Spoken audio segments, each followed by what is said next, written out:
நம்ம அல்லு அர்ஜுன் அவர்கள் நடித்த புஷ்பா 2 திரைப்படம் வந்து பாக்ஸ் ஆபீஸ்ல வந்து 1500 கோடி வந்து அசால்ட்டா அடிச்சு தூக்கிட்டு போயிட்டே இருக்கு. இந்த கலெக்ஷனுக்கு இந்த படம் அவ்வளவு ஒர்த்தான்ற விஷயத்த தான் நாம பார்க்க போறோம். ஸோ அது மட்டும் இல்லாம இந்த படம் எப்படி 1500 கோடி அடிச்சதுன்ற விஷயத்தையும் நம்ம பார்க்கலாம். பாத்தீங்கன்னா நம்ம தமிழ் சினிமாவில் பாத்தீங்கன்னா நம்ம கங்குவா வந்து ரொம்ப சிறப்பா கொண்டாடணும். கண்டிப்பா இந்த படம் வந்து 1500 கோடி அடிக்கும் எல்லாராலும் நம்பப்பட்டது. ஆனா இருந்தும் அந்த படம் சொதப்பி பாக்ஸ் ஆபீஸ்ல படும் சறுக்கலை சந்திச்சது. அது மட்டும் இல்லாம பல விமர்சனங்களும் பல ட்ரோல் மெட்டீரியலும் வந்து இந்த படம் வந்து சந்திச்சது. இந்த புஷ்பா திரைப்படமும் கிட்டத்தட்ட அதே மாதிரிதான் அளவு தான் இருக்கு. ஸோ இருந்தும் அதுல என்ன பண்ணாங்கன்ற விஷயத்த பார்க்கலாம். ஸோ அதுக்கு முன்னாடி நம்ம சேனலை சப்ஸ்கிரைப் பண்ணி வச்சுக்கோங்க. கங்குவா திரைப்படம் வந்து இதே அளவு மாதிரி எக்ஸ்பெக்டேஷன் வந்து பயங்கரமா கொடுத்துருந்தாங்க. ஸோ இருந்தும் அந்த படம் வந்து பாக்ஸ் ஆஃபீஸ்ல வந்து பெரு சர்க்கிளை வந்து சந்திச்சது. ஸோ இருந்து புஷ்பா வந்து பயங்கர 1500 கோடி அடிச்சு தள்ளிட்டு போயிட்டே இருக்கு. ஸோ இதுலன்னு பார்த்தா ரெண்டு விஷயம் தான் இதுல என்னன்னு பாத்தீங்கன்னா, ஃபர்ஸ்ட் விஷயம் வந்து ப்ரொமோஷன், அதாவது மார்க்கெட்டிங் வந்து பயங்கரமா பண்ணாங்க. அது வந்து கங்குவாவுக்கும் பண்ணாங்க, புஷ்பாவுக்கும் பண்ணாங்க. புஷ்பா வந்து இன்ஸ்டாகிராமு ஃபேஸ்புக்கு பயங்கரமா விளம்பரத்தை வந்து அள்ளி வீசிட்டே போயிருந்தாங்க. அது நார்த் இந்தியாவில இந்த படம் வந்து தூக்கி வச்சு கொண்டாடுறாங்க. என்ன விஷயம்னா ப்ரொமோஷன். அதாவது நம்ம அஜித் சார் சொல்லுவார், நல்ல படத்துக்கு வந்து ப்ரொமோஷன் தேவையில்லை அப்படின்னு சொல்லுவாரு. ஆனா இப்ப இருக்கிற காலகட்டத்துக்கு வாய்ப்பே கிடையாது. புஷ்பா மாரி படம் வந்து பயங்கர வெற்றி அடைறதுக்கு என்ன காரணம்னாக்கா விளம்பரம் தான். நீங்க வந்து கொஞ்சம் கம்பேர் பண்ணி பாத்தீங்கன்னாக்கா கங்குவாவோட மோசமான ஒரு திரைப்படம் தான் அதாவது நம்ம புஷ்பா திரைப்படம். அப்படிதான் நம்ம சொல்லலாம், ஓப்பனாவே சொல்லலாம். ஸோ இருந்து இந்த படம் வந்து வெற்றி அடைறதுக்கு வந்து முழுக்க முழுக்க ப்ரொமோஷன் தான் காரணம். இது வந்து ஃபர்ஸ்ட் ஒண்ணு.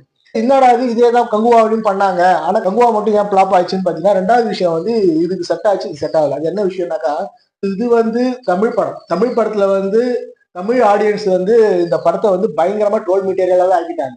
அதுதான் பிரச்சனை. ஸோ ஆந்திரா மக்கள் வந்து அந்த படத்தை வந்து ட்ரோல் மெட்டீரியல் ஆக்கல, தூக்கி வச்சு கொண்டாடினாங்க. அதுக்காக எதை கொடுத்தாலும் பாத்துடலாமா, அது கேவலமான ஒரு படத்தை கொடுத்தா கூட பாத்துடலாமா அப்படின்னு ஒரு கேள்வி வரும். அதுல வந்து ஒரு விஷயம் வந்து சொல்ல வரேன். அதாவது நம்ம சிஎஸ்கே டீம் இருக்கு இல்லையா, ஹோம் கிரவுண்ட் வந்து சென்னை. தோனி இறங்கி அடிக்கும் போது பயங்கரமா வெறி வரும், அதை தூக்கி வச்சு கொண்டாடுற மக்கள் இருந்தாங்க. அதான் நம்ம சிஎஸ்கேல. அப்புறம் வந்து கொஞ்ச நாள் கழிச்சு பாத்தீங்கன்னாக்கா தோனி வந்து கடைசி ஓவர்ல 6-4 அடிச்சா போதும் அப்படி அது செலிப்ரேட் பண்றதுக்கும் சில பேர் இருந்தாங்க.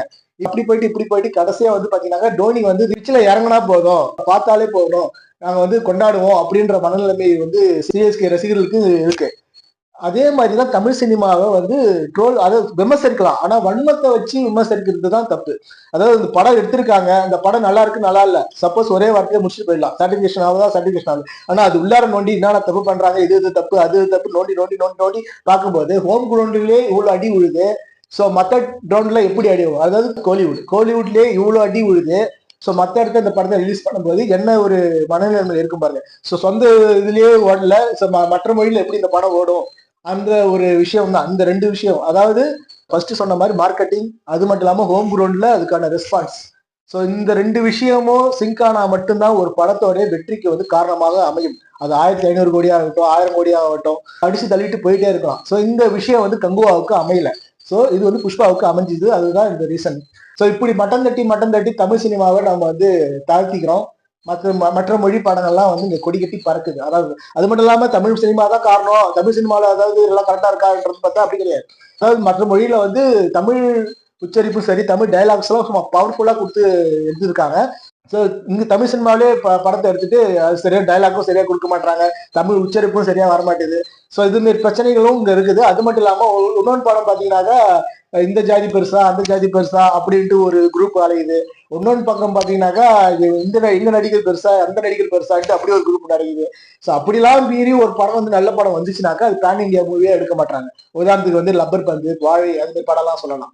ஸோ இதெல்லாம் நம்ம விட்டு கொடுத்துட்டு எல்லா படத்தையும் தூக்கி வச்சு கொண்டாடினாக்கா கண்டிப்பா தமிழ் சினிமா வந்து வேற லெவலுக்கு போகும். கண்டிப்பா 1000 கோடி அடிக்கும்ல, 2000 கோடி கூட அடிக்கலாம். அது நம்ம கையில தான் இருக்கு. ஒரு படம் வந்து வந்துச்சுனாக்கா அது விமர்சிக்கலாம், அதுக்கு வந்து முழு அதிகாரமும் நமக்கு இருக்கு. ஆனா இருந்து உள்ளுக்குள்ள வன்மத்தை வச்சுக்கிட்டு அந்த ஒரு படத்தை வந்து விமர்சிக்கிறது வந்து தப்பு தான் நமக்கு தோணுது. ஸோ இதை பத்தி உங்க கருத்து இருந்தான்ட்டு கமெண்ட் பாக்ஸ்ல கமெண்ட் பண்ணுங்க. ஸோ அதுக்கு முன்னாடி நம்ம சேனலை லைக் பண்ணுங்க, ஷேர் பண்ணுங்க, கமெண்ட் பண்ணுங்க, மறக்காம சப்ஸ்கிரைப் பண்ணி வச்சுக்கோங்க. டாடா பாய்.